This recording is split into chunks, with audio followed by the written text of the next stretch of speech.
નજીકના કોઈ ગામમાં કોલેજ ન હોવાથી મારે ભણવા શહેર આવવું પડતું. અહીં એક બે સંબંધીઓનું એક રૂમનું મકાન ભાડા વગર મળ્યું હતું. નજીકમાં ગરીબ લોકોના ઘર હતા અને અહીં એકલા હોવાને કારણે મારે બધા કામ જાતે કરવા પડતા હતા. રસોઈ કરવી, કપડાં ધોવા અને ઘર સાફ કરવું સૌથી ખરાબ લાગતું હતું. થોડી વાર પછી એક પડોશીની છોકરી તેના નાના ભાઈ સાથે મારા રૂમમાં આવી. તેણે પૂછ્યું, શું તમે મારા ભાઈને ટ્યુશન આપશો? મેં થોડો વિચાર કરીને ના પાડી. મેં કહ્યું, મારી પાસે સમય નથી, મારા અભ્યાસમાં ખલેલ પડશે.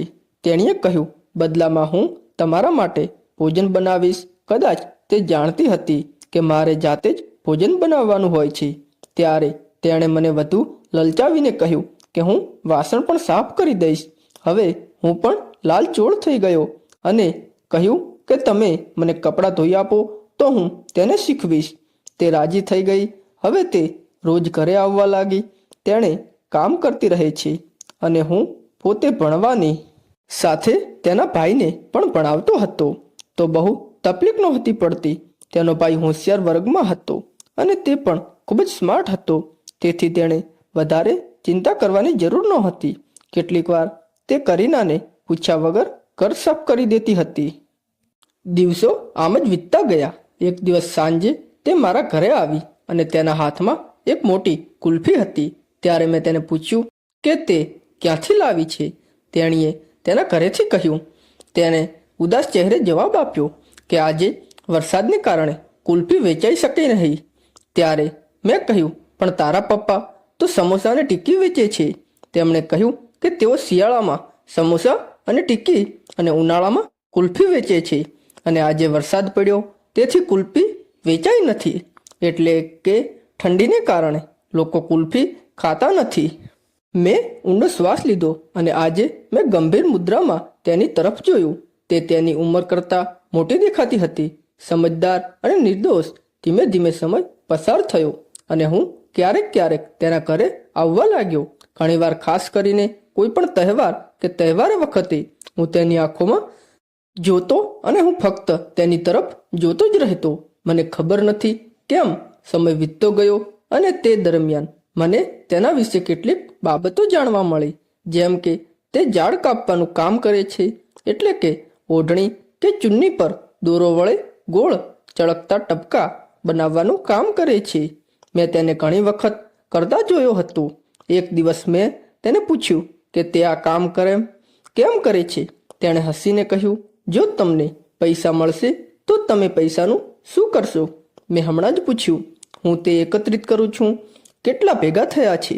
તે બોલે કે આ કંઈ 6-7 હજાર. અરે, મને 1,000 રૂપિયા ઉછીના આપો.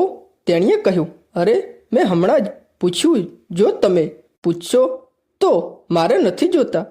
તેણીનો અવાજ જુદો લાગતો હતો, પરંતુ હું તે સમયે તેણીને સમજી શકી નહીં હતી. ત્યાંથી પૈસા મળી રહ્યા હતા. મેં તેમને એક મિત્ર પાસેથી ઉછીના લીધા હતા અને 3 વખત તેમણે પાછા માંગ્યા હતા. એટલે તે આ પૈસા મેં તેને આપી દીધા. એક દિવસ મને મારા ખિસ્સામાંથી તૂટેલું સૂકી ગુલાબની પાંખડીઓ મળી. પણ હું આ વિચારી રહ્યો હતો કે કોલેજના મિત્રોએ ગુપ્ત રીતે મૂકી હશે. તે સમયને એટલો પણ સમજ્યો ન હતો. એક દિવસ મારા કોલેજનો એક મિત્ર મારા ઘરે કેટલીક નોટો લેવા આવી હતી. મેં આપી હતી અને તે મારા ઘરની બહાર ઊભી હતી અને મારા મિત્રને જોઈને તે તરત જ બહારથી તેના ઘરે ચાલી ગઈ. અને બીજા દિવસે બપોરે તેણે મને ધમકી આપી અને કહ્યું હતું કે હું આજ પછી તારું કામ નહીં કરું આવતીકાલથી. મેં પૂછ્યું કેમ? તેણીએ લાંબા સમય સુધી જવાબ ન આપ્યો. પછી તેણીએ મારા વિખરાયેલા કપડાં ધોવાનું શરૂ કર્યું. મેં કહ્યું, શું તમે ક્યાં બહાર જાઓ છો અને મારા ભાઈને પણ ટ્યુશન ન આપો? મેં ગઈકાલે કહ્યું હતું કે હું તમને કાલે તમારા 1,000 રૂપિયા આપીશ. કાલે ઘરેથી પૈસા આવવાના છે. મને પૈસા અંગે શંકા ન હતી, તેથી મેં મક્કમ વચન આપ્યું હતું. તો તે બોલી, મને પૈસા નહીં જોઈતા. મને જવાબ મળી ગયો. પછી મેં મારી નજર તેના ચહેરા પર સ્મિત કરી. એકવાર તેણે મારી સામે આંખોનો સંપર્ક કર્યો. મને લાગ્યું કે તેની આંખોમાં હજારો પ્રશ્ન છે, પરંતુ તેઓ મારી સમજની બહાર હતા. તેણીએ મારા કપડાં ધોઈ નાખ્યા. એક બીજા દિવસે ન તો તે આવી અને ન તો તેનો ભાઈ આવ્યો. મેં કોઈક રીતે ભોજન તૈયાર કર્યું અને પછી જમ્યા પછી હું બપોરે આવ્યો ત્યારે તે કામ ન કરવા માટે કોઈક જાણવાની આશામાં સીધો તેના ઘરે ગયો. જ્યારે હું તેના ઘરે પહોંચ્યો ત્યારે મને ખબર પડી કે તે બીમાર છે. તે છત નીચે ખાટલા પર સૂઈ રહી હતી અને તેની માતા કામમાં વ્યસ્ત હતી. જ્યારે હું તેની પાસે પહોંચ્યો ત્યારે તેણીએ મોં ફેરવી લીધું અને મેં પૂછ્યું કે તેણીએ દવા લીધી છે અને કાંઈ બોલ્યા વિના ટૂંકો જવાબ આપ્યો. તે મારી સામે જોયા વિના કહ્યું, કેમ લઉં? તેણીએ કહ્યું, શું મારી ઈચ્છા છે? તમે મારા પર કેમ ગુસ્સે છો? મને કહો, તમે બધું સમજો છો કે હું કેમ ગુસ્સે છું? મેં પછી કહ્યું, ઠીક છે, તમે દવા કેમ ન લીધી? તેણીએ કહ્યું, તારે શું જોઈએ છે? તને મારાથી કેમ નારાજ છો? મને આ કહો. તમે બધું સમજો છો પછી મારે શું કહેવું જોઈએ? કહો. હું કંઈ પણ જાણતો નથી. હું સત્ય જાણતો નથી. હું તમારી કસમ ખાઉં છું. હું સવારથી ચિંતિત છું. મને કહો, પ્લીઝ કહો. ના તો તે બોલી અહીંથી ચાલ્યા જાઓ. આ વખતે અવાજ રડવાનો હતો. મને થોડો ગભરાટ લાગ્યો અને મેં ડરીને તેનો હાથ પકડ્યો તો હું ઉછળી પડ્યો. તેનો હાથ ખૂબ જ ગરમ હતો. મેં તેની માતાને ફોન કર્યો અને કહ્યું. પછી અમે બંને તેને હોસ્પિટલ લઈ ગયા. શહેરમાં 1-2 ડેન્ગ્યુના કેસ આવ્યા હોવાથી ડૉક્ટરે દવા આપી અને કેટલાક ટેસ્ટ વગેરે કરવા પડ્યા. હવે મને ચિંતા થવા લાગી. તેની માતા ઘરે ગઈ હતી. હું તેની સામે એકલો હતો. તાવ થોડો ઓછો થઈ ગયો હતો. તે ચૂપ રહી અને દિવાલ તરફ તાકી રહી હતી. જ્યારે મેં તેના ચહેરાને વહાલ કર્યું ત્યારે તેની આંખોમાંથી આંસુ આવી ગયા હતા અને મેં પણ તેને ઊંડા ગળામાં પૂછ્યું, કહો કે નહીં? તેણીએ હસીને આંખોમાં આંસુ સાથે કહ્યું, હવે કહેવાની જરૂર નથી. મને ખબર પડી ગઈ છે કે તમે મારી ચિંતા કરો છો. મારા હોઠમાંથી એક શબ્દ પોતાની મેળે નીકળી ગયો. તેણે કહ્યું, હું હવે મરી જઈશ તો કોઈ દુઃખ નથી. એણે મારો હાથ જોરથી દબાવતા કહ્યું. આ વાક્યનો કોઈ જવાબ મારા હોઠમાંથી નીકળી શક્યો નહીં, પણ મારી આંખો જવાબ સાંભળી શકતી ન હતી. તેણે રડવા લાગી. તે ઊભો થઈને બેઠો થયો અને બોલ્યો, તું કેમ રડે છે પાગલ વ્યક્તિ?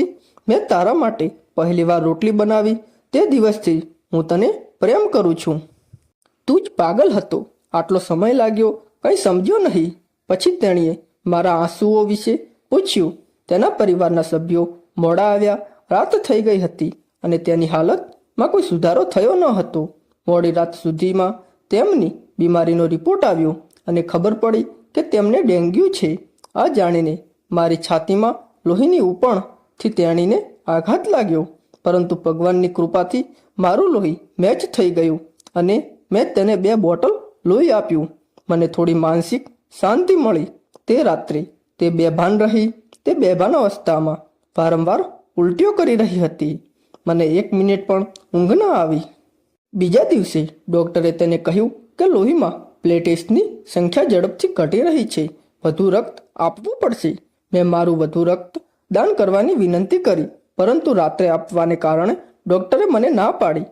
મેં મારા 10 વર્ષના કોલેજના 2-4 મિત્રોને બોલાવ્યા. તેઓએ ભેગા થઈને લોહી આપ્યું, મને હિંમત આપી, અભિનંદન આપ્યા અને જરૂર પડે તો પૈસા આપવાની ખાતરી કરી અને ચાલ્યા ગયા. તે સમયસર સમજાયું કે મિત્રો હોવો કેટલી જરૂરી છે. પૈસાની કોઈ અછત નહોતી. તે ઘરથી આવ્યો. આગલી રાત્રે તે ઠીક દેખાતો હતો. તેણીએ પણ વાત શરૂ કરી. રાત્રે બધા સૂતા હતા પણ હું જાગતો હતો. તેની બાજુમાં બેઠો હતો. તેણીએ મને કહ્યું કે હું બીમાર છું. તમે કેમ આવી પરિસ્થિતિમાં ઊભા રહી? મેં કહ્યું, તું પહેલાં સ્વસ્થ થઈ જા. હું નહાતાની સાથે જ સાજો થઈ જઈશ. તેણે ઉદાસ થઈને પૂછ્યું, એક વાત કહો. મેં કહ્યું, શું? તેણે કહ્યું કે મેં એક દિવસ તારા ખિસ્સામાં ગુલાબ મૂક્યું હતું. મેં કહ્યું કે તમને ગુલાબની પાંખડીઓ મળી છે? તેણે કહ્યું, મને કંઈ સમજાય કે નહીં. મને એમ લાગ્યું કે તે કોલેજના મિત્રોની મજાક છે અને એમાંથી કોઈ રોટલી હૃદયના આકારની છે. હવે હું સમજું છું તું મૂર્ખ છે. પછી તે વ્યક્તિત્વ લાંબા સમય સુધી ગતિહીન રહ્યું. નિર્દોષ હાસ્ય અને ગઈકાલે હું સૂઈ ગયો. શું મારે હવે સૂવું જોઈએ? હું ઠીક છું, મને કંઈ થશે નહીં. તને ખબર, ખરેખર ઊંઘ આવી રહી હતી, પણ મને ઊંઘ ન આવી. તે ફરીથી સૂઈ ગઈ. હું હજી જાગતો હતો અને પછી તેણે કહ્યું, સાંભળો. હા, મેં આળસથી કહ્યું. તેણીએ કહ્યું, મને કહો, શું કોઈને સ્પર્શથી આ રોગ થઈ શકે છે? શું તે ફક્ત સ્ત્રીઓના મચ્છરના કરડવાથી થાય છે? તો તેને મને ત્યાં આવવાનું કહ્યું. હું તેની નજીક આવ્યો અને તેણે કહ્યું, મને એકવાર ગળે લગાડો. જો હું મરી જઈશ તો આ ઈચ્છા ન રહે. પ્લીઝ આવું ન કહો. હું આટલું જ કહી શકીશ. પછી તે લાંબા સમય સુધી મારી સાથે વળગી રહી અને સૂઈ ગઈ. પછી તેને બરાબર સુવાડીને હું પણ એક ખાલી પલંગ પર સૂઈ ગયો. પછી હું સવારે ઉઠ્યો પણ તે જાગી નહીં અને કાયમ માટે સૂઈ ગઈ. મેં તેને જગાડવાની ઘણી કોશિશ કરી પણ તેણે આંખો ન ખોલી. તે મને અને આ દુનિયાને છોડીને આ દુનિયામાંથી ચાલી ગઈ હતી. જે વ્યક્તિ તમને પ્રેમ કરે છે તેને રડ્યા વિના પણ પાઠ આપ્યા વિના હંમેશા માન આપે છે. પ્રેમ એવી એક લાગણી છે જે શબ્દોમાં વ્યક્ત કરી શકાતી નથી. એકબીજાની સંભાળ રાખવી અને એકબીજાને સુખ આપવું અને ખુશ કરવા એ સાચો પ્રેમ છે. દુનિયામાં બહુ ઓછા લોકો અપાર ઈચ્છાઓથી ધન્ય છે અને જેમની પાસે આવા લોકો છે તેમનું જીવન પૃથ્વી પર જ સ્વર્ગ છે. તો મારા વહાલા મિત્રો, તમને આ વિડીયો કેવો લાગ્યો અમને કોમેન્ટ કરીને જણાવો. વિડીયોને લાઈક કરો અને ચેનલને સબસ્ક્રાઈબ કરો. પછી મળીશું બીજી નવી વાર્તામાં. ધન્યવાદ મિત્રો. જીજ્ઞા